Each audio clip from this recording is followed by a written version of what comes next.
Everyone, welcome back to my channel. তোমরা কেমন আছো? আশা করি ভালো আছো। আমি পূজা। আজ আমাদের কালী পুজো। এখন বাজে 7:30। এখান থেকেই ব্লগটা স্টার্ট করলাম। তোমরা ভিডিওটা শেষ পর্যন্ত অবশ্যই দেখো। আমাদের কালী পুজোর আগের দিন সারা রাত হরিনাম হয়। তারপরের দিন সন্ধ্যাবেলা হরিনাম শেষ হলে প্রতিমাকে আনতে যাওয়া হয়। এখন দুপুর হয়ে গেছে, দেখো সবাই এখানে হরিনাম শুনছে। আর আমি বেরিয়ে পড়লাম যেখানে হচ্ছে কি ঠাকুরটা তৈরি হচ্ছে। দেখো এটা ঘোড়ার গাড়ি, এইতে করেই হচ্ছে কি ঠাকুর নিয়ে আসা হবে। আর এই হলো আমাদের ঠাকুর, এটাকেই নিয়ে যাওয়া হবে। হরিনাম এখন শেষ হয়ে গেছে, এবার রেডি হব আমাদের কালী পুজোতে।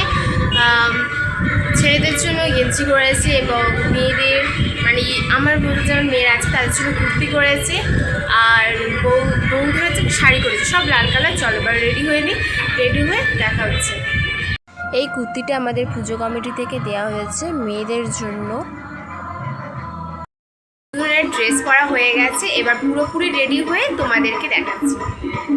আর এখানে আমার মা রান্না করছে, ঘুগনি করছে। আর আমার এত খিদে পেয়েছে, খেতে বসে গেছি। তারপর রেডি হয়ে গেছি চুল ফুল বেঁধে দিয়ে বাইরে যাওয়ার জন্যে।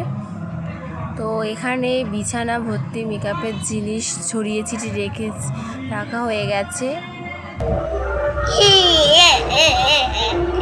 নেচে দাও। আর এটা হলো আমাদের মন্দির, এখানেই খুব সুন্দর করে সাজিয়েছে। আর এখানে আমি এঁকে দিয়েছিলাম, মা হচ্ছে কি রংটা করছিল। এখানেই প্রতিমাকে বসানো হবে।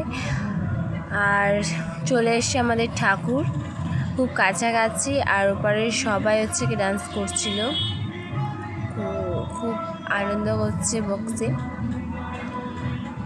আর হচ্ছে কি আমাদের ঠাকুর এবার বসানো মন্দিরে বা তুলে বসানো হচ্ছে। ঠিক আছে, পরে দেখা হচ্ছে, টাটা, বাই বাই।